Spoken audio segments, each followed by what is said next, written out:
रतनपुर नाम के गांव में पूनम अपनी माँ और 2 बहनों के साथ रहती थी। उसके पिता का कई साल पहले ही देहांत हो चुका था। माँ, तुम आराम करो, मैं ये काम कर लूँगी। नहीं बेटा, मैं काम कर लूँगी। तुम घर का सारा काम करके थक जाऊंगी।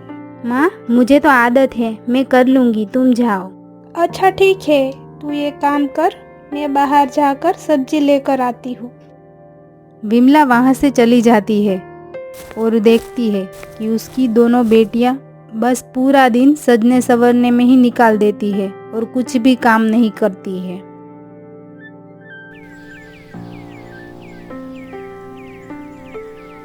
एक दिन की बात है, विमला की तबीयत अचानक ही खराब हो जाती है और वो अपनी तीनों बेटियों को बुलाकर कहती है, बेटा सुनो, तुम तीनों, मेरी तबीयत कुछ ठीक नहीं है, तो तुम तीनों घर का और खेत का सारा काम संभाल लेना। माँ, ये आप क्या कह रही है? काम और हम? मुझसे नहीं होगा ये सब। हाँ माँ, ये काम हमसे नहीं हो पाएगा। कोई बात नहीं दीदी, ये सब काम मैं कर लूँगी, मुझे तो अच्छा लगता है ये सब करना। हाँ, ये सही रहेगा। वैसे भी हमारी शादी की बातें चल रही है, कहीं हमारे चेहरे पे कुछ हो गया तो कोई हमें पसंद नहीं करेगा। हाँ दीदी, तुम सही कह रही हो। पूनम हम बहनों में सबसे छोटी बहन है, तो उसकी शादी को भी अभी देर है, तो पूनम घर का सारा काम तुम ही कर लेना। हाँ दीदी, आप सही कह रही हो, मेरी कहाँ शादी होने वाली है, अभी तो बहुत ही देर है और मुझे ये सब करने की आदत है और मुझे अच्छा भी लगता है, तो मैं कर लूँगी ये सब। इतना बोलकर दोनों बहनें वहाँ से चली जाती है। बेटा पूनम, तुम अकेली घर का सारा काम कैसे करोगी? हे भगवान, मेरी तबीयत कब ठीक हो जाएगी? माँ, आप चिंता मत कीजिए और अब आप आराम कीजिए ताकि आप जल्दी ही ठीक हो जाएंगी। और ये लीजिए दवाइयाँ। ये दवाइयाँ मैं आज ही वैद्य जी से लेके आई हूँ, इसको पी लीजिए ताकि आप जल्द ही ठीक हो जाएंगी। काफ़ी दिन बीत जाते हैं और विमला बिल्कुल ही ठीक हो गई थी और वो बाजू के गांव में खरीदारी करने के लिए जा रही थी, तो अपनी तीनों बेटियों को बुलाती है और उसे पूछती है, मैं घर का कुछ सामान लेने के लिए बाजू के गांव में जा रही हूँ। अगर तुम तीनों को कुछ लाना हो तो मुझे बता दो, तो तुम्हारे लिए खरीद कर लेकर आऊँगी। लेकिन माँ, बाजू के गांव में ही क्यों? हमारे गांव में भी मिलता है ना सब। हाँ कोमल, पर हमारी पड़ोसी सविता मौसी कह रही थी बाजू के गांव में सब चीज़ें आधे दाम में मिलती है, तो मैंने सोचा वहाँ जाकर खरीदी करूँगी ताकि कुछ रुपयों की बचत हो जाए। ये तो अच्छी बात है माँ, सभी चीज़ें आधे दाम में आएगी तो काफ़ी बचत हो जाएगी। हाँ, इसीलिए तो बोल रही हूँ, अगर तुम तीनों को कुछ चाहिए तो मुझे बता दो, तो मैं लेकर आऊँगी। तो माँ, मेरे लिए एक साड़ी लेके आना जो दिखने में सुंदर और सबसे अलग हो। हाँ ठीक है, मैं लेकर आऊँगी। तुम बताओ रूपा बेटा, तुम्हारे लिए क्या लेकर आऊँ? माँ, मेरे लिए तुम सुंदर झुमके लेकर आना, जिसे पहनकर मैं सबसे सुंदर दिखूंगी। ठीक है बेटा, मैं तुम्हारे लिए सुंदर झुमके लेकर आऊँगी। तुम बताओ पूनम बेटा, तुम्हारे लिए क्या लेकर आऊँ? माँ, मुझे कुछ भी नहीं चाहिए, आप दोनों दीदी के लिए ही लाइए। मेरी शादी की तो अभी बहुत देर है, मुझे इन सब की क्या ज़रूरत। हाँ, उसके लिए तो लाऊंगी, पर तू बता तेरे लिए क्या लेकर आऊँ? तो माँ, मुझे ना एक गुलाब का फूल ला के देना, मुझे गुलाब के फूल बहुत ही पसंद है। गुलाब का फूल? अरे पूनम, गुलाब का फूल तो यहाँ पे भी मिल जाएगा, और तू गुलाब के फूल का क्या करेगी, ज़रा बता मुझे। माँ, मुझे उसकी खुशबू बहुत ही पसंद है, तो आप मेरे लिए एक अच्छा वाला गुलाब का फूल लेके आएगा। अच्छा ठीक है, चलो अब मैं चलती हूँ। जल्दी जाऊँगी तो जल्दी वापस लौट कर आऊँगी। चलो अब मैं चलती हूँ। फिर विमला जाने के लिए निकल पड़ती है।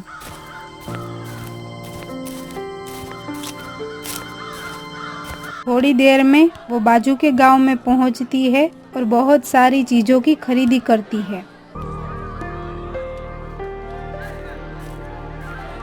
अरे ये सब तो सच में आधे दाम में आ गया। और अब मैं अपनी बेटियों के लिए उसके मनपसंद की चीजें ले लेती हूँ। विमला अपनी बड़ी बेटी कोमल के लिए साड़ी खरीदती है और रूपा के लिए झुमके खरीदती है, पर पूनम के लिए गुलाब कहीं भी मिलता नहीं है। हाय राम, पूरे बाजार में मैंने घूम लिया, सारी चीजें ले ली, पर ये गुलाब का फूल तो मुझे मिल ही नहीं रहा है। अब मैं कहाँ से लाऊंगी गुलाब का फूल? विमला इतना बोल ही रही होती है कि तभी बारिश शुरू हो जाती है। अरे ये बारिश तो रुकने का नाम ही नहीं ले रही है। अब मैं गुलाब का फूल कहाँ से लाऊंगी? इतनी तेज बारिश में मैं घर कैसे जाऊंगी? कहीं पे रहने की जगह ढूंढनी पड़ेगी। इतना बोलकर विमला यहाँ वहाँ रहने की जगह ढूंढती है। चलते चलते वो जंगल में पहुँच जाती है। अरे जंगल के बीचों बीच इतना अच्छा घर किसका होगा? जाकर देखती हूँ। इतना बोलकर विमला अंदर जाती है और बोलती है, अरे सुनो, कोई घर के अंदर है क्या? यहाँ पे कोई है? कोई घर के अंदर है क्या? लेकिन विमला को सामने से कोई भी प्रत्युत्तर नहीं मिलता है। लगता है यहाँ पे कोई नहीं रहता है। आज रात यहीं पे रह जाती हूँ। और मुझे भूख भी बहुत लगी है। यहाँ पे कुछ खाने को मिल जाए तो अच्छा है। एक तो यहाँ कोई रहता भी नहीं है और मैं खाने को कुछ भी नहीं लाई हूँ। लगता है आज भूखा ही सोना पड़ेगा मुझे। कल सुबह यहाँ से जाऊँगी तब खा लूँगी। आज रात यहीं रुक जाती हूँ।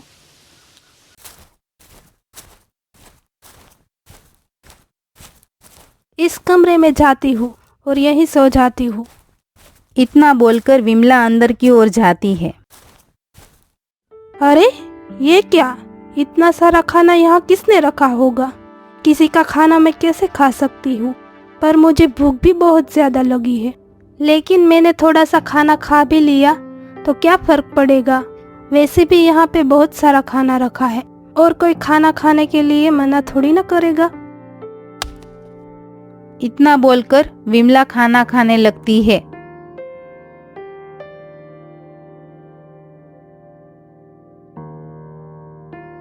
ये खाना तो बहुत ही स्वादिष्ट था।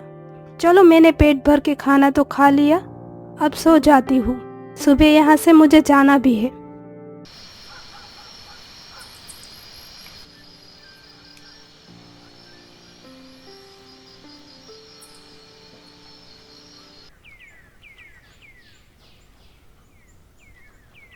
दूसरे दिन सुबह होती है और विमला जागती है और अपने घर लौटने की तैयारी करती है।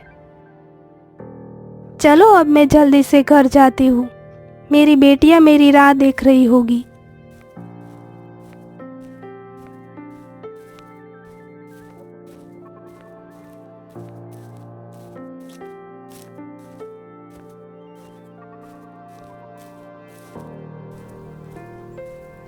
अरे वाह, यहाँ पे तो गुलाब के बहुत सारे फूल हैं। रात को तो मैंने देखे ही नहीं। पूनम के लिए भी ले लेती हूँ। और अब तो मुझे गुलाब के फूल भी मिल गए हैं। जैसे ही वो गुलाब के फूल को लेने के लिए जाती है कि वहाँ पे एक राक्षस आ जाता है और बोलता है, तुम्हारी इतनी हिम्मत, तुमने गुलाब को छूने की कोशिश कैसे की? अरे अरे मैं तो बस एक गुलाब का फूल ही ले रही थी। मेरी बेटी पूनम को गुलाब का फूल बहुत पसंद है। इस महल में सब आते तो अपनी मर्जी से है, पर जाते मेरी मर्जी से है। ये महल मेरा है, इसमें किसी को भी आने की इजाजत नहीं है और ना ही जाने की। देखो मुझे जाने दो, मेरी बेटियां मेरी राह देख रही होगी। मुझे जाने दो यहाँ से। तुम नहीं जा सकती हो यहाँ से। मैं अपनी बेटियों को मिलकर वापस यहाँ पर आ जाऊंगी, पर मुझे यहाँ से अभी जाने दो। तुम्हें तो मैं जाने दूंगा, पर तुमको अपनी बेटी को मेरे पास भेजना होगा। मेरी बेटी को? पर क्यों?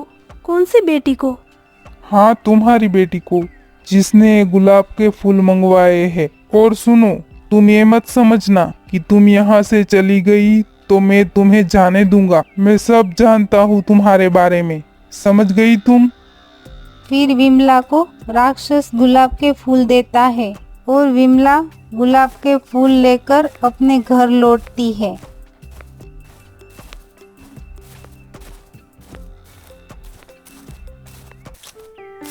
माँ, आप कहाँ रह गई थी?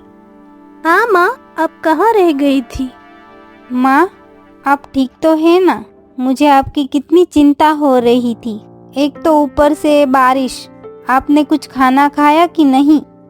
हाँ बेटा, मैं ठीक हूँ। माँ, आप मेरे लिए साड़ी लाए कि नहीं?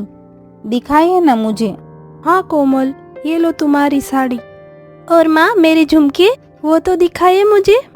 हाँ रूपा, ये लो तुम्हारे झुमके। चलो इसे हम पहनकर देख लेते हैं। हाँ हाँ चलो। रूपा और कोमल अपनी अपनी चीजें लेकर वहां से चली जाती है। बेटा पूनम, ये लो तुम्हारे लिए गुलाब का फूल। माँ, ये गुलाब के फूल तो कितने अच्छे हैं और इसकी महक भी बहुत ही अच्छी है।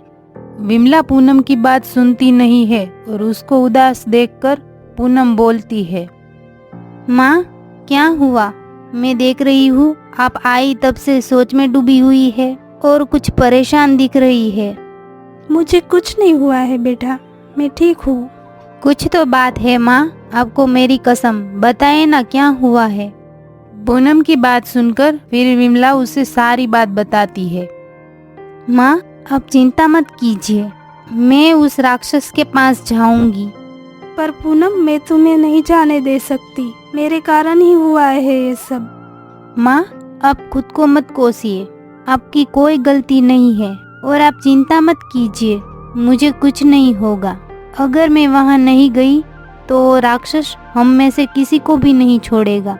उससे तो अच्छा है कि मैं वहाँ पे जाऊँ। ठीक है पूनम बेटा, तुम अपना ध्यान रखना। थोड़ी देर के बाद पूनम राक्षस के महल जाने के लिए निकल पड़ती है। अरे, मैं जंगल में तो आ गई, लेकिन यहाँ कहीं महल तो नहीं दिख रहा है।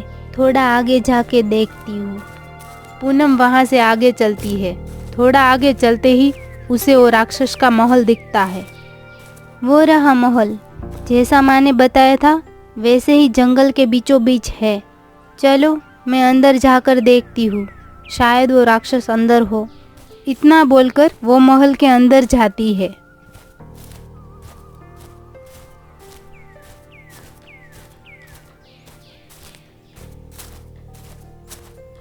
मैं महल में तो आ गई, लेकिन कोई दिख नहीं रहा है। लेकिन उस राक्षस के आने की प्रतीक्षा करनी पड़ेगी। तो तब तक मैं क्या करूं? महल की साफ सफाई कर देती हूँ। काफ़ी गंदा है महल, कितने दिनों से किसी ने साफ सफाई नहीं की होगी। इतना बोलकर वो पूरे महल की साफ सफाई करती है। फिर महल को फूलों से सजाती है। लो, हो गई महल की साफ सफाई। अभी महल कितना सुंदर लग रहा है। पूनम इतना बोल ही रही होती है कि तभी वहाँ पे राक्षस आ जाता है। महल की साफ सफाई और उसको सजा हुआ देखता है और बोलता है, किसने किया मेरे महल में ये सब? मैंने किया है ये सब। पूरे महल में बहुत सारी गंदगी थी तो मैंने ये सब साफ कर दिया और महल को सजाया। अच्छा, तो आ गई तुम। जी हाँ। ऊपर के कमरे में तुम्हारे लिए खाना रखा है, वो खा लेना और यहाँ से जाने की कोशिश मत करना, समझ गई? इतना बोलकर राक्षस वहाँ से चला जाता है। इस राक्षस ने तो मुझे कुछ नहीं किया। चलो अब मैं खाना खा लेती हूँ। महल की साफ सफाई करके मैं बहुत ही थक गई हूँ और मुझे भूख भी बहुत लगी है। इतना बोलकर पूनम कमरे में जाती है और खाना खाने लगती है।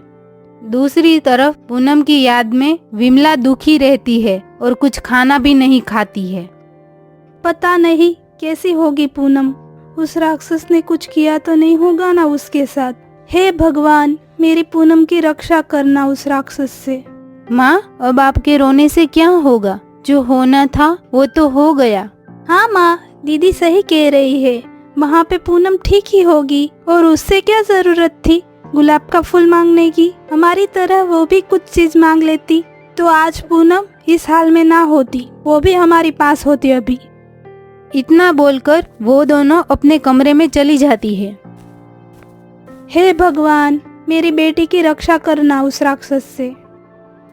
दूसरी तरफ पूनम को महल में कोई भी कमी नहीं थी। वो अच्छे अच्छे कपड़े पहनती, अपने हाथों से खुद खाना बनाती और राक्षस को भी खिलाती थी। यहाँ तो सब कुछ है, लेकिन माँ और दीदी की याद बहुत आती है। सुनो वो लड़की, तुम्हारे हाथों का खाना तो बहुत ही अच्छा था, पर क्या तुम मेरे लिए कुछ और भी कर सकती हो? हाँ हाँ, बताइए क्या करना होगा मुझे। सुनो, क्या तुम मुझसे विवाह कर सकती हो? क्या विवाह? नहीं नहीं, आप और मैं बहुत ही अलग है, ये कैसे हो सकता है? पूनम का ऐसा जवाब सुनकर राक्षस कुछ भी नहीं बोलता है और वहाँ से चला जाता है।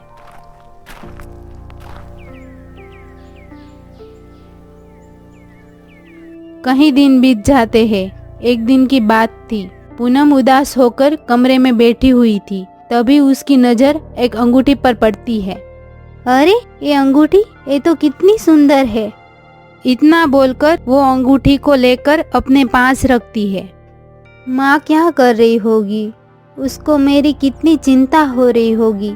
दोनों दीदी भी मुझे कितना याद कर रही होगी। मुझे उसकी बहुत ही याद आ रही है। काश मैं उसके पास जा सकती। पूनम इतना बोल ही रही होती है कि तभी वो जादुई अंगूठी चमकती है और उसमें उसका घर, उसकी माँ और उसकी बहन दिखती है। अरे ये क्या, इसमें तो मेरी माँ और मेरा घर दिख रहा है। ये तो कोई जादुई अंगूठी लगती है। इसने तो मेरी मन की बात जान ली और इसने ये दिखाया जो मैंने बोला। पूनम देखती है कि उसकी माँ चारपाई पे लेटी हुई थी और उसको याद करके रो रही थी और बीमार थी। जैसे ही रात का समय होता है, राक्षस आता है। पूनम को उदास देखकर वो बोलता है, अरे ओ लड़की, क्या हुआ तुम्हें? इतनी उदास क्यों हो? मैंने इस अंगूठी में देखा मेरी माँ बहुत ही बीमार है। मुझे उसके पास जाना है। भगवान के लिए मुझे एक बार मिलने दो। मैं मिलकर वापस आ जाऊंगी। मुझे जाने दो। ठीक है, तुम जाओ और फिर चली आना, वरना तुम तो जानती हो ना। मैं वादा करती हूँ, जैसे ही मेरी माँ ठीक हो जाएंगी मैं वापस चली आऊंगी।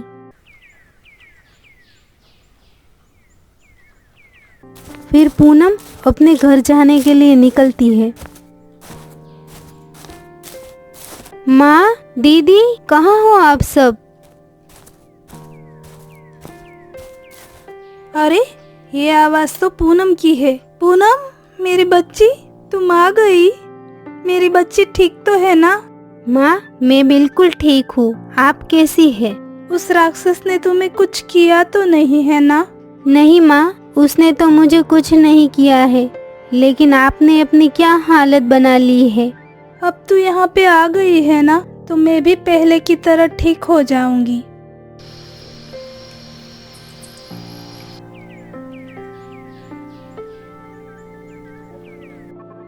कई दिनों तक पूनम अपनी माँ की सेवा करती है और थोड़े दिन के बाद विमला बिल्कुल ठीक हो जाती है। एक दिन की बात है, विमला और पूनम बातें कर रही थी। पूनम बेटा, तू उस राक्षस के महल में इतने दिनों तक कैसे रह पाई? माँ, उस राक्षस ने मुझे कुछ किया तो नहीं है, लेकिन सोचने की बात यह है कि हर रोज रात को वो आता था और मुझे बस एक ही सवाल पूछता था, क्या तुम मुझसे विवाह करोगी? तो फिर बेटा, तुमने उस राक्षस को क्या जवाब दिया? मैं उससे मना करती और वो कुछ भी बोले बिना चला जाता था। क्या ये बात तो अजीब है। तुम्हारा जवाब सुनकर वो राक्षस तुम्हें कुछ नुकसान नहीं पहुंचाता था? ये तो सोचने वाली बात है। आखिर वो राक्षस क्या चाहता होगा? हाँ माँ, मुझे भी ये बात बहुत ही अजीब लगती है। अब वो राक्षस जब तुम्हारे पास आए और तुम्हें पूछे कि तुम विवाह करोगी, तो उसे हाँ बोलना। क्या मैं उस राक्षस से कैसे विवाह करूंगी? हाँ बेटा, एक बार हाँ बोलकर देख, फिर वो राक्षस क्या करता है वो देखते हैं। वैसे भी उसने तुम्हें अब तक नुकसान नहीं पहुंचाया, तो मुझे ऐसा लगता है कि वो तुम्हें कुछ नहीं करेगा। ठीक है माँ, एक बार ये भी करके देख लेती हूँ। क्या पता वो मुझे छोड़ दे और मैं हमेशा के लिए घर वापस आ जाऊँ। हाँ, ऐसा हो सकता है। माँ, अब मुझे जाना पड़ेगा। अब आपकी तबीयत भी ठीक हो गई है। मैंने उस राक्षस को वादा किया था कि आपकी तबीयत ठीक होते ही मैं लौट आऊंगी। अच्छा ठीक है बेटा, तुम अपना ध्यान रखना। फिर पूनम महल जाने के लिए निकल पड़ती है। पूनम जैसे ही महल पहुंचती है तो राक्षस वहां पे नहीं था। थोड़ी देर के बाद शाम होते ही राक्षस आता है। तुम आ गई वो लड़की, अच्छा किया।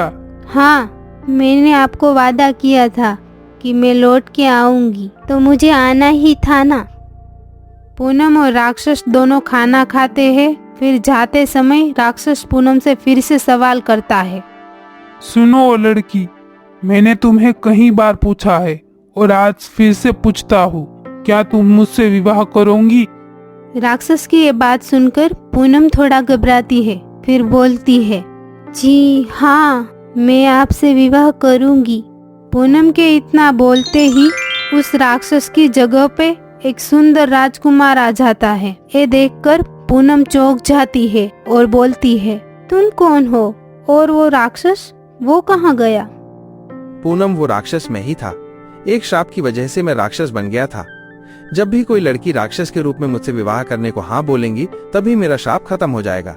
और देखो, जैसे ही तुमने हाँ बोला, मेरा श्राप टूट गया और मैं तुम्हारे सामने हूँ। आज से तुम मेरी रानी हो और बहुत ही धूमधाम से हमारा विवाह होगा। फिर राजकुमार और पूनम का विवाह होता है और दोनों खुशी खुशी अपनी नई जिंदगी की शुरुआत करते हैं।